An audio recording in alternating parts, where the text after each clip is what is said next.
अरे पापा क्या हुआ? बेटा अचानक से खांसी उठने लगी। तो ससुर जी यहाँ क्यों बैठ रहे हो? जल्दी से जाओ डॉक्टर को दिखा कर आओ। हाँ बेटा सही कह रही है, तू दिखा के आऊँ मैं डॉक्टर को। क्या हुआ भाई? अचानक से खांसी उठने लगी, पूरे जिस्म में दर्द होने लगा। अच्छा, रात क्या खाया था? रात तो भिंडी की सब्जी खाई थी। जरा मुंह खोलना। ये सब दर्द है ना? हाँ ये सब दर्द है। खासो।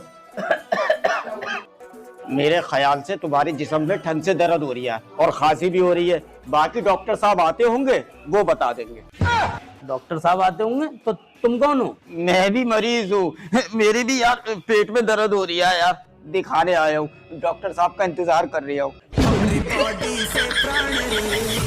साले की चेकअप तो ऐसे कर रहा है जैसे डॉक्टर है।